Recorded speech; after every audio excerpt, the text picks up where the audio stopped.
ಪ್ರತಿ ಎಕರೆಗೆ 50,000 ರೂಪಾಯಿ ರೈತರಿಗೆ ಹೇಗೆ ಮುಟ್ಟುವಂತ ವ್ಯವಸ್ಥೆಯನ್ನು ಕೂಡ ಮಾಡ್ತೇನೆ. ಯಾರ ಕಾಲದಾಗ ಮಾಡಿದೀವಿ? ರಮೇಶ್ ಕತ್ತಿ ಅವ್ರ ಕಾಲದಾಗ. ಕೇರಿ ಮಂತನ ಬ್ಯಾರೆ ಅಲ್ಲ, ಕತ್ತಿ ಮಂತನ ಬ್ಯಾರೆ. ವೇದಿಕೆ ಮೇಲೆ ಆಸೀನರಾದ ಚಿಕ್ಕೋಡಿಯ ಶ್ರೀಗಳ ಚರಣ ಕಮಲಗಳಲ್ಲಿ ವಂದಿಸಿ, ಮಾಜಿ ಸಂಸದರು ನಮಗೆ ಅತ್ಯಂತ ಹಿರಿಯರು ಮತ್ತು ಹುಕ್ಕೇರಿ ಮಂತನ ಬ್ಯಾರೆ ಅಲ್ಲ, ಕತ್ತಿ ಮಂತನ ಬ್ಯಾರೆ ಅಲ್ಲ. ಈ ಕಾರ್ಯಕ್ರಮಕ್ಕೆ ಆಗಮಿಸಿದ ರಮೇಶ್ ವಿಶ್ವನಾಥ್ ಕತ್ತಿಯವರೇ ಮತ್ತು ಮಾಧ್ಯಮದ ಮಿತ್ರರೇ ಮತ್ತು ಎಲ್ಲ ಅಣ್ಣ ತಮ್ಮಂದಿರೇ, ಅಕ್ಕ ತಂಗಿಯರೇ, ಈಗಾಗಲೇ ರಮೇಶ್ ಕತ್ತಿಯವರು ತಮ್ಮ DCC ಬ್ಯಾಂಕದ ಅಧ್ಯಕ್ಷರಾದ ನಂತರ ಎಷ್ಟು ರೈತರಿಗೆ ಅನುಕೂಲ ಮಾಡಿಕೊಟ್ಟಿದ್ದೇವೆ ಅನ್ನೋದ್ರ ಬಗ್ಗೆ ಈಗಾಗಲೇ ಕೃಷಿ ಪತ್ತಿನ ಅಧ್ಯಕ್ಷರು ಹೇಳಿದರು. ಸುಮಾರು 4 ಕೋಟಿ ರೂಪಾಯಿಗಳನ್ನು ನಾವು ಬೆಳೆ ಸಾಲ ರೈತರಿಗೆ ಕೊಡುವಂಥ ವ್ಯವಸ್ಥೆಯನ್ನು ಯಾರ ಕಾಲದಾಗ ಮಾಡಿದ್ದೀವಿ? ರಮೇಶ್ ಕತ್ತಿ ಅವ್ರ ಕಾಲದಾಗ.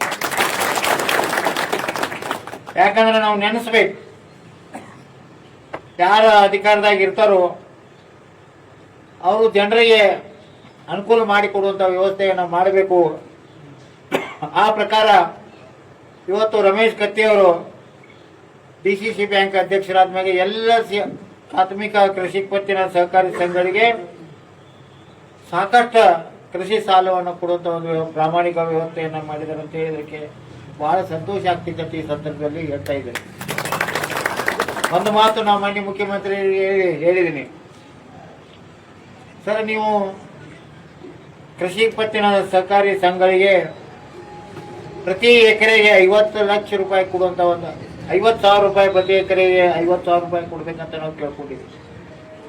ಆಮೇಲೆ ಕೃಷಿ ಸಚಿವರ ಹತ್ರ ಹೋಗಿ, ಸರ್ ನೀವು ಬಜೆಟ್ನಾಗ ಘೋಷಣೆ ಮಾಡ್ರಿ, ಈಗ ಪ್ರತಿ ಎಕರೆಗೆ 40,000 ರೂಪಾಯಿ ಕೊಡ್ತಾರೆ, ಅದನ್ನ 50,000 ರೂಪಾಯಿ ಮಾಡ್ರಿ.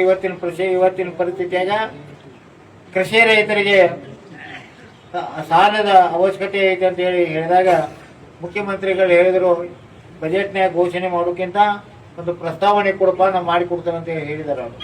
ಅದಕ್ಕೆ ನಾನು ಹೋರಾಟ ಮಾಡಿ ಬರುವ ದಿನಗಳಲ್ಲಿ ಪ್ರತಿ ಎಕರೆಗೆ 50,000 ರೂಪಾಯಿ ರೈತರಿಗೆ ಹೇಗೆ ಮುಟ್ಟುವಂಥ ವ್ಯವಸ್ಥೆಯನ್ನು ಕೂಡ ಮಾಡ್ತೇನೆ.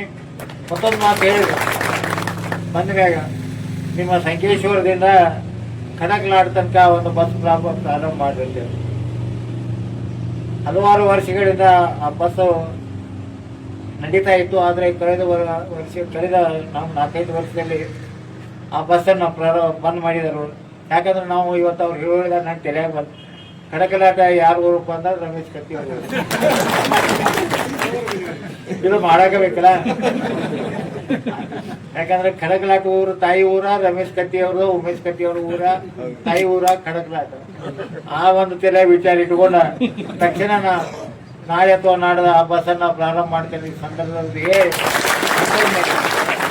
ನಮ್ಮ ಸಂಸ್ಥೆಗೆ ಏನಾದರೂ ಸಹಾಯ ಸಹಕಾರ ಬೇಕಾದ್ರೆ ರಮೇಶ್ ಕತ್ತಿ ಅವ್ರು ನಂಗೆ ಹೇಳ್ಬೇಕು, ಇಲ್ಲಿ ಆಶೀರ್ವಾದಕ ದುಡ್ಡು ಕೂಡ ಅಂತ ಹೇಳಿದಾಗ ಯಾಕೆ ಹೇಳಿ ಅಂದ್ರೆ, ಮಾದೇವ ಪ್ರಸಾದ್ ಇದ್ದಾಗ ಬಜೆಟ್ನಾಗ 20 ಕೋಟಿ ರೂಪಾಯಿ ಕೊಟ್ಟಿದ್ರು ಅವರು.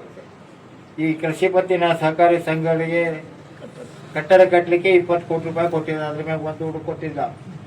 ನಾವು ಮಾನ್ಯ ಮುಖ್ಯಮಂತ್ರಿ ಕೇಳಿ, ಮಾದೇವ ಪ್ರಸಾದ್ ಇದ್ದಾಗ ಕೊಡ್ತಿದ್ರು, ಮತ್ತು ನೀವು ಯಾಕೆ ಕೊಡ್ತಾ ಇಲ್ಲ? ಇಲ್ಲಪ್ಪ ಕೊಡೋನು, ಈ ಸರಿ ಬಜೆಟ್ನಾಗ ಏನಾರೇ ಅವಕಾಶ ಮಾಡಿ ಕೊಡ್ತೇವೆ ಅಂತ ಹೇಳಿದ್ರು. ಅದರಿಂದ ಆ ದೃಷ್ಟಿಯಿಂದ ನಾನು ಹೆಚ್ಚಿಗೆ ಮಾತಾಡಿದೆ. ಇನ್ನೊಂದು ಶ್ರೀಗಳ ಮಾತಾಡೋರಾದರು ಮತ್ತು ನಾನು ಕೂಡ ಎಲ್ಲರೂ ಹೋಗೋದೇನೆ. ಈ ಸಂದರ್ಭದಲ್ಲಿ ತಮಗೆಲ್ಲರಿಗೂ ವಂದಿಸಿ ನನ್ನ 2 ಮಾತುಗಳಿಗೆ ವಿರಾಮ